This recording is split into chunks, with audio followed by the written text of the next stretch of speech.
Jody and we had this debate about where to go for our honeymoon. I was all for the West Indies, but she had her heart set on the good old USA. So off we went, hopping on a British Airways flight from Heathrow, landing at JFK several hours later. Now, during the flight, we tried this whole mile-high club thing, but let's just say it didn't quite go as planned. Didn't matter though, we were still buzzing with excitement as we started our tour of the East Coast, checking out New England and all its glory. Coming from a small town near Cambridge University, you can imagine how thrilled we were to visit places like Yale and Harvard. It was like stepping into a dream, you know? And New York State? Man, it blew us away. Nothing like what we'd imagined. Over 3 weeks, we stayed in more motels than your average American does in a lifetime, getting cozy whenever we could. Every moment was a blast, and we promised each other on the plane ride back home that we'd do it all again soon. Fast forward 9 years, and there we were, Jody and Dave Martin, in our early 30s, happily hitched with no kiddos but a hefty mortgage on our lovely little house. Classic story, right? I just snagged a promotion to junior director at Alkins Limited, a company dealing with cutting-edge incinerator plants. We were leading the pack in our niche, and I was right there in the thick of it, thanks to my boss, George, who pretty much ran the show. I was climbing the ladder, maybe fourth or fifth down the line. Jod was doing pretty well herself, teaching at a school. Though, she often felt a bit peeved that her career path was more about seniority than skill. Sometimes, I wondered if that frustration played into what came next. But, despite the ups and downs, we were still madly in love, maybe not with that blazing fire we had at the start, but hey, that's life, right?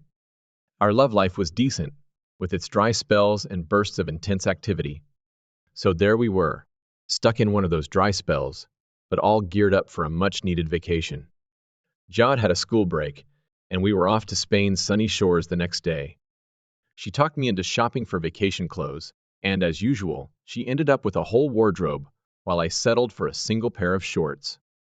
But it was the last outfit she picked out that really made me raise an eyebrow. Jod's this firecracker, especially when we're on vacation. She gets all bold and adventurous, doing stuff she'd never dream of back home.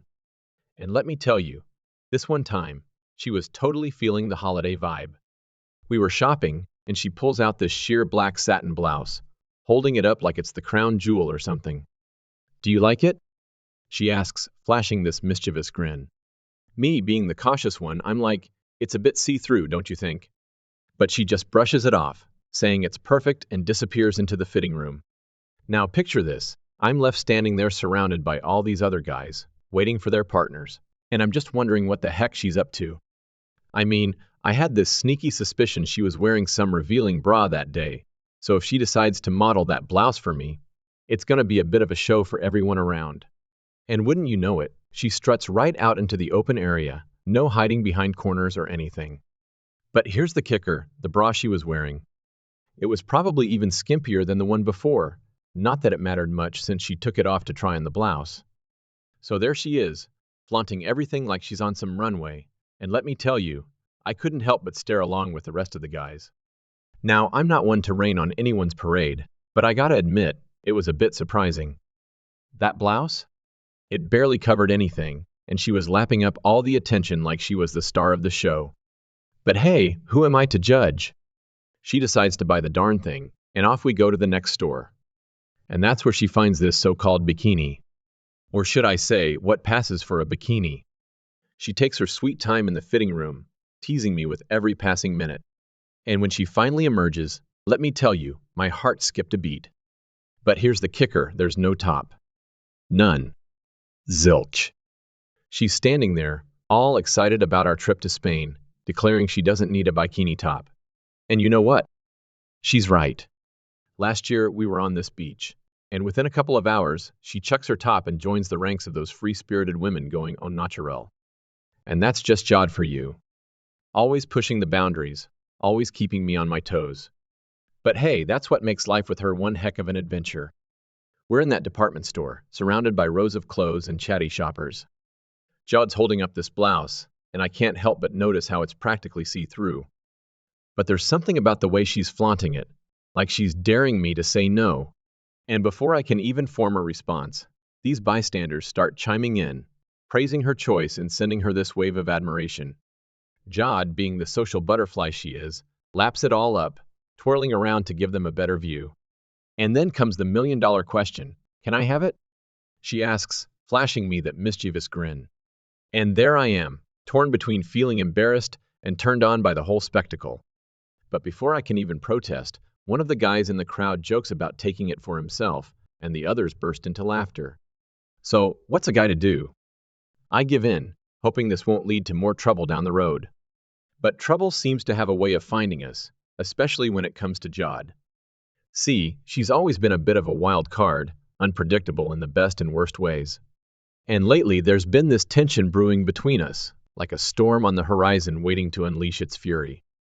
It all started with her little flirtations at work, innocent enough at first glance, but digging deeper. I could sense there was more to it than meets the eye.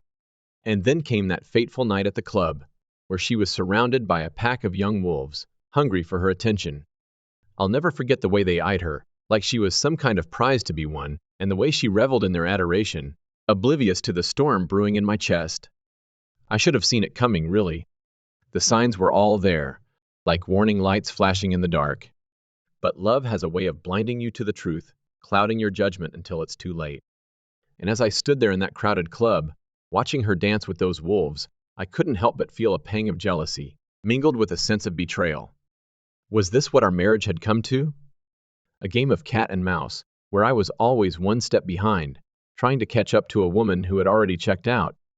But amidst the chaos and confusion, there was one thing I knew for sure. I couldn't let her slip away, not without a fight.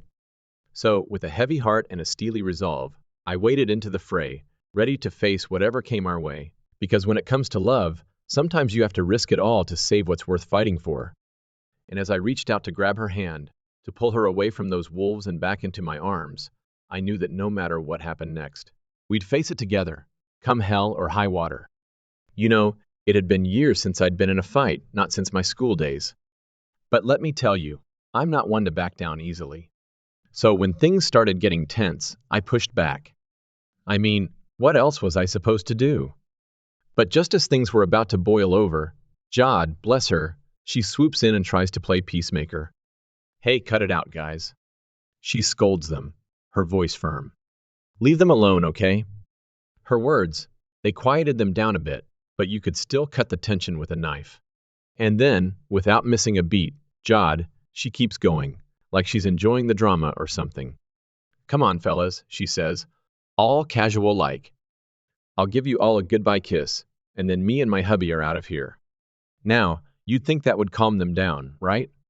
But oh no, it just made me furious. I mean, who did she think she was, kissing one of those guys right in front of me? "You kiss one of them, Jody," I shouted her, my blood boiling. "And don't bother coming home tonight." Yeah, things got pretty heated after that. There was this standoff. People around us started to move away, and the bartender, well, he started clearing glasses like there was no tomorrow. Now, most of those young guys, they seemed willing to back off, but not those two troublemakers. Oh no, they were just as agitated as I was. Trouble was brewing, and there I was, right in the middle of it. And just when I thought things couldn't get any crazier, two big bouncers showed up out of nowhere, like angels sent from above. They started to separate us, and let me tell you, I was relieved. I mean, sure, I was all hyped up and ready to fight, but deep down, I knew walking away was the smart move. "You guys stay put," one of the bouncers tells the group of young men, pushing them back. And then, he turns to me and he says, "I suggest you get out of here, buddy, while you're still in one piece." And just like that, we were out of there, Jod and me, leaving all that chaos behind. But of course, the ride home was anything but peaceful. We had another big argument, barely spoke to each other for the next few days. And I made it crystal clear to Jod, if she ever pulled something like that again, there would be serious consequences. And then, she had the nerve to bring up what happened in the changing rooms, like it was no big deal. It was just a warning shot, she tells me. "I'm not happy you're working tomorrow morning when we're supposed to be going away, so it was just a heads up." Can you believe that? Well, let me tell you, there's a big difference between flashing your stuff at strangers and actually leading them on, like she did before. But you know what? The next day I had to put all that drama behind me because I had a meeting with Butch, this super real guy from America. He was checking out our products, and let me tell you, the potential here was huge. But Jod, she was not happy about it. She demanded I cancel the meeting, find someone else to cover for me. But I stood my ground. I mean, this meeting, it could open up big opportunities for us, for me personally. And deep down, I knew things would be fine once we were on that plane. I've always known that Jod could be a bit self-centered and stubborn at times. But hey, I signed up for that when I married her, so who am I to complain? As I headed out the door, I gave her a pat on the backside, kissed her on the cheek, and reminded her to be ready and packed when I got back home in a few hours. You better not be a minute late, or you'll regret it. She snapped at me, her words dripping with more venom than I thought was necessary. But hey, that's just Jod for you, right? The meeting, well, it went better than expected. I hit it off with Butch, this guy from America who was checking out our products. Sure, he asked some tough questions, but I handled them like a pro, and by the end of the morning it seemed like we were on track to get the order we wanted. Around 11:30, Butch suggested we grab lunch. I mentioned a local pub, but he had other plans. Let's go to Mario's, he said. We can talk more there. I still have a few things I need to go over with you. I checked the time, saw I had a bit of wiggle room, so I agreed. Fast forward an hour later, and we're only halfway through our meal when Butch starts bombarding me with questions. And let me tell you, they caught me off guard. I figured I should give Jod a heads up about possibly being late, so I excused myself to the restroom and made the call. But man, she was not having it. You're what? She yelled over the phone, not even giving me a chance to explain. I warned you, Dave. If you were late, you'd regret it. I'm not missing this holiday, even if I have to go alone. I tried to calm her down, but it was like talking to a brick wall. By the time I hung up, we were both upset, and she wasn't listening to a word I said. I went back to Butch, hoping to explain my situation and maybe even ask if he could find his own way back to our plant. But when I got back to the table, Butch hit me with some unexpected news. Well, Dave, it's time I came clean with you, he said, looking all serious. And let me tell you, my stomach dropped. Turns out, Butch wanted me to work for him, to move to the States and help set up their manufacturing plants. I mean, talk about a curveball. My jaw practically hit the floor. All these questions, Dave, I've been checking you out, Butch explained. And George didn't mention it, but we're planning to manufacture your plants in the U.S., and we need your expertise to set it up. I was speechless. I mean, who saw that coming? But hey, maybe this was the opportunity of a lifetime. Still, it was a lot to process. I'm sitting there, feeling like I've just been hit by a truck.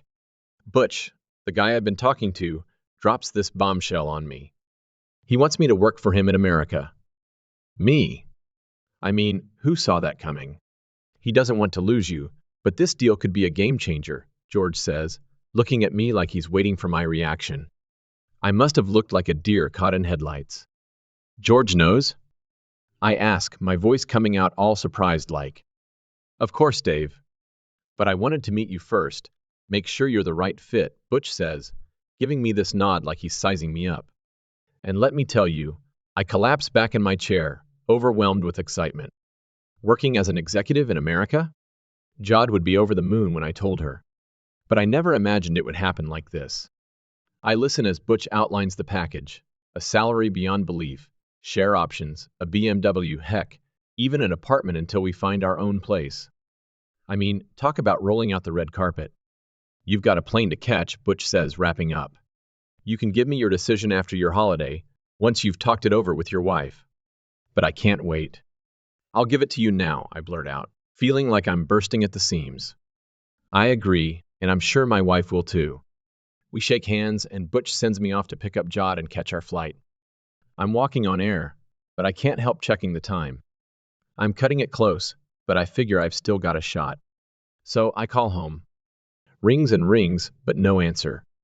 I try Jod's mobile, and she picks up right away. And let me tell you, she's not happy. Where are you? She yells, cutting right to the chase. On my way home, honey, I say, trying to keep the excitement out of my voice. I'm dying to share the news. You're in a hole, Dave, she snaps back. You care more about your job than me. She tells me she's called Terry for a ride to the airport. Terry. Yeah, Terry Jones, her art teacher colleague. Not exactly my favorite person, especially since he's the one she kissed during our last fight. Jod, please, I plead, but she's not hearing it. I'm almost home, just a few minutes late. Too late, Dave, she says, and hangs up. I try calling back, but no dice. And let me tell you, I'm feeling like a fool as I turn the car around and head to the airport.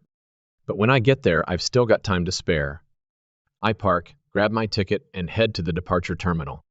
But when I get there, there's no sign of Jod. Panic starts to set in, and I start searching high and low. Eventually, I bite the bullet and approach the departure desk. Has my wife checked in? I ask, trying to keep my voice steady. Oh yes, here it is, the attendant says, all cheery-like. Mrs. Martin checked in about 15 minutes ago. And there's a Mr. Jones too. My heart drops. What? I blurt out, not believing what I'm hearing. The attendant looks at me, all concerned now. Yes, Mrs. Martin changed one of the tickets to Mr. Jones, she says, like it's no big deal. I'm speechless. Can she even do that? I mutter, feeling like the ground's been pulled out from under me. Yes, the attendant says, starting to realize something's up. She can. Jod had gone ahead and changed the ticket, paid the fee like it was no big deal. And just like that, I was left standing there, feeling like some kind of refugee, not sure what to say or do. The attendant tried to reassure me, saying Mr. Martin had his passport, like that made everything okay. I mumbled a thanks and walked away, feeling utterly unhappy. What was happening? What was she planning? This was going way beyond a joke. Glancing at the departure board, I realized the plane hadn't even left yet. They hadn't started boarding. So I hurried to reach the gate, but they wouldn't let me through without a boarding pass. No ticket, no entry. It was crystal clear.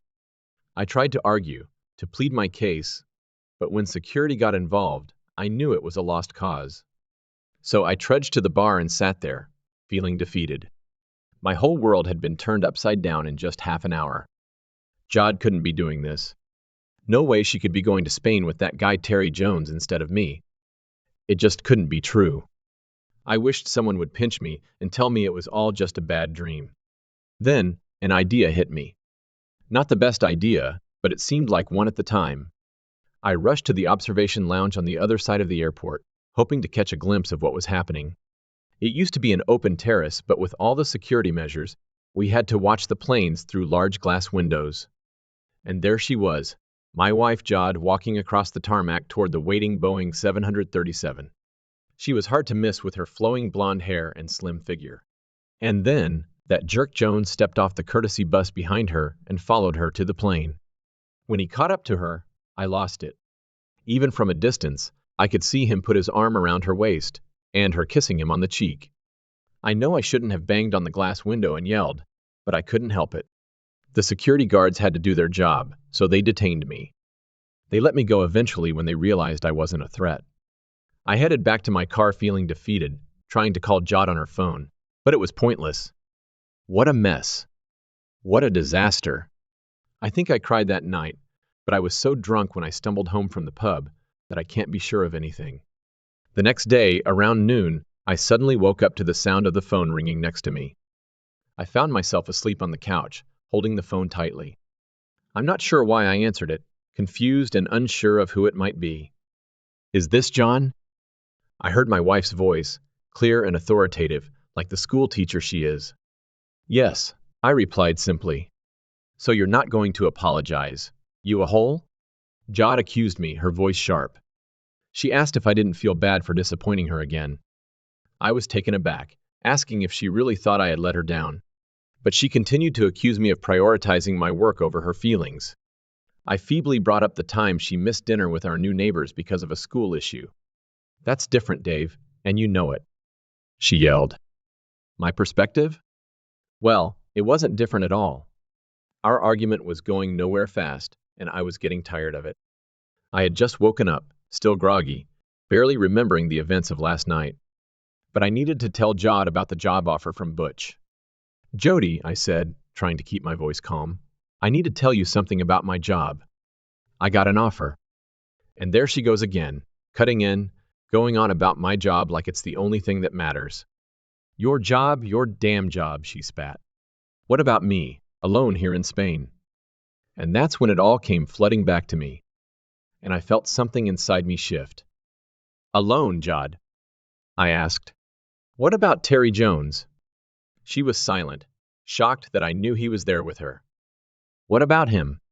She finally said, her voice quieter now. Are you still in bed with him? I pressed, my words laced with bitterness. What if I am? She defiantly shot back. You brought this on yourself, you a hole. Did he do a good job? I asked, trying to hurt her. Better than you, Dave, she snapped back viciously. So deal with it. And with that, she hung up, likely slamming the phone down. If my marriage wasn't over before, that last exchange might have been the final straw. The next morning, not too early, I found myself in George's office, talking about the new job. He seemed surprised I wasn't in Spain, but I dodged giving him a straight answer. Why didn't you tell me? I asked him. He replied that he couldn't until he had met me in person and determined if I was the right fit. I sarcastically thanked him, noting that this might have cost me my marriage. I shared my troubles with him, but he wasn't particularly shocked. He remarked that husbands often find out last. When I asked what he meant, he vaguely mentioned that at the last few company events, my wife Jod had been, for lack of a better term, very sociable. I demanded clarification, but he simply shrugged, leaving me to draw my own conclusions. I couldn't help but wonder who this woman I had loved and married for so many years really was. George tried to lighten the mood by mentioning his Lynn, but I was too preoccupied with my own issues to show much interest. Who's Lynn? I asked absently. My Lynn, he said, as if it was obvious. She's what every man dreams of. Confused, I asked him to explain. He told me she's his new personal assistant, whom he met in Asia. I just looked at him, lost in thought. He called himself lucky and insisted I would understand once I met her. Every game seems to come with a loss. The following days were a blur, partly due to the issues in my marriage and also because of how quickly my job transfer was happening. Both my future employer and the licensing authorities were eager to finalize everything, making me feel overwhelmed. Then Jod called again, as I expected she would, around mid-morning. She expressed her love and bragged about how great her time was going. I attempted to share some news with Jod, but she cut me off, demanding an apology for my supposed attitude. I tried my best to ignore her taunts and tell her my news, but she interrupted again, claiming she still loved me but was waiting for an apology. In the meantime, she mentioned she had someone else to please. I ended up hanging up the phone, unsure if she had hung up first. Jod sounded like she had been drinking, not completely wasted, but enough that a sensible conversation was impossible. If she prioritized her affair with the art teacher over our potential future together, I concluded that was her issue, not mine. The week turned out to be the most extraordinary one of my life, filled with both incredible excitement and deep sadness. What would be the outcome? Jodi's next call caught me off guard, coming in the early morning. She sounded confused and asked, Dave, how did you know Terry was with me? I explained that I saw them boarding the plane together, trying to clear my groggy mind, surprised by her call at such an odd hour. I confirmed my presence at the airport, my frustration growing. I questioned how else I would have known about Terry being with her. Jod wondered why I hadn't intervened. I raised my voice, explaining that by the time I arrived, they had already checked in, and security wouldn't let me pass without a ticket, leading to my arrest. Jod claimed she thought I wasn't coming, and that Terry had just given her a ride to the airport, deciding to join her impulsively. I sarcastically noted Terry's convenient readiness to travel. I hung up on her before she could say more. She tried calling several more times, but I was either too preoccupied with my plans or chose not to pick up. A few days later, I finally answered. Hi, is that you, Dave? Jod asked. Yes, it's me, I responded, asking what she wanted. You, Dave. I want you, she said. Terry turned out to be a real hole, and I need you, Jodi said. I responded with something unclear. She told me she returned to her room last night to find Terry with another woman, to which I dryly remarked how terrible that must have been for her. She didn't catch the sarcasm and wondered aloud how anyone could do such a thing. I barely kept from laughing as I agreed it was hard to believe. Jod drunkenly lamented how Terry had betrayed her, and I offered a half-hearted expression of sympathy. Jod announced she was coming back early because she couldn't bear to stay there any longer. She mentioned her return flight to Heathrow was at 4 in the afternoon the next day and asked if I could pick her up. Initially hesitant, I then realized I could indeed meet her. I assured her I'd be there at 4. She then asked if I'd been trying to tell her something about my job during our last call. I downplayed it, saying it wasn't anything she needed to worry about, knowing she'd eventually find out on her own. I was ready and waiting by 2:30, slightly annoyed when her flight arrived 20 minutes late. Standing at the arrivals gate, I put on my best smile as she walked through. As soon as she saw me, she excitedly greeted me, dropped her suitcase, and gave me a passionate kiss. I must admit, she looked incredible. Jodi's tan complemented her blonde hair perfectly. "Let's go home, sweetie," Jod whispered, expressing how much she missed me and her eagerness to reconcile intimately. It seemed like she had forgotten all about needing an apology from me and was ready to love me again. I suggested we first grab a coffee or tea. Despite her insistence to head straight home, I convinced her to stop at a nearby cafe. Over coffee for her and tea for me, I asked how her vacation was. She admitted it started well, but quickly turned sour when I jokingly asked if Terry wasn't as satisfying as she'd hoped. She looked at me with sadness, shedding a tear, and revealed she caught him with someone else in her bed. I didn't mention that technically the bed and room were ours, considering I had paid for the holiday. Jod expressed her disbelief at Terry's betrayal during their supposed vacation together. I offered my sympathy, understanding her feelings and dismissing Terry. She insisted on going home to make amends with me. When I tried to share my news, she interrupted, eager to focus on us. Jod cut me off, suggesting we talk on our way home. But I had already decided what to do. I handed her the car keys, explaining that I had arrived in her old car since my company vehicle had been returned the previous day. I also gave her the house keys, clarifying they were now solely hers. I informed her that I had transferred everything into her name and settled all bills for the month. I mentioned she might find enough from selling the house for another short stay in Spain, noting the car needed some attention with a nearly bald tire and a gearbox issue. Jod seemed confused, not fully grasping my words. I continued, revealing that I had accepted an incredible job opportunity in America with great pay and benefits. Everything I had hoped for. Jodi's face lit up with a smile as she processed the news, which made me feel a bit sad. She eagerly asked when we would be moving. I informed her that my flight was leaving in 40 minutes. Her excitement showed when she asked if I had a ticket for her too. I said no. She then asked when she would join me, and I had to tell her she wouldn't be coming with me. I apologized, but she didn't. 10 minutes later, I walked into the departure lounge alone, leaving Jod behind in tears at the counter where security wouldn't let her through. The last image I had of her was her tear-streaked face as she watched me leave her life. Strangely, it felt like a familiar scenario had flipped entirely. Just 10 days earlier, I had been the one stopped at the desk, unable to follow my loved one. It was a different airport and destination, but the heartache felt just as intense. Fast forward 9 years, 3 months, and 6 days, I found myself back at Heathrow, in the very same terminal I had left from years ago. It wasn't my first time back, but this time, I had been in the UK for 2 weeks and planned to stay much longer. My work with Butch's company in Huntington, USA, turned out to be a huge success. I climbed the corporate ladder to become CEO of that division and owned a significant share of the company. Butch had become a close friend over the years. In an interesting turn of events, it was through him that George offered me the opportunity to return to the UK and take up the position of managing director at Alkins. He was stepping down, and the company had significantly expanded since my departure, largely thanks to our partnership in America, which opened up a bigger market for their products. This move was beneficial for everyone, particularly for me, as I was set to gain a significant portion of the company too. I stood in the arrival section, waiting for a former colleague from Butch's company who had been a great support from the start. Although they no longer worked there, it was exciting that they would be joining me in the UK. I didn't need to see her to know she had arrived. The reaction of nearly every man in the crowd, straightening up as they noticed her, gave it away. Milan was as stunning as the first time I met her, if not more so, and her smile brightened the entire terminal as she saw me. Whispering to her 2 companions, she pointed me out, and they hurried over. Daddy, Daddy, I've missed you so much.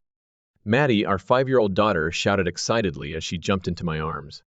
She looked just like her mom and had already made a few young boys sad when she moved to the UK with us. Hi, Dad, said my 8-year-old son, not as energetically, but his smile showed his happiness. He was tall for his age, and I was eager to see him adapt from American football to soccer here in Europe. Perhaps he might even play for Arsenal one day. First day of the rest of our lives, my wonderful wife said as she kissed me.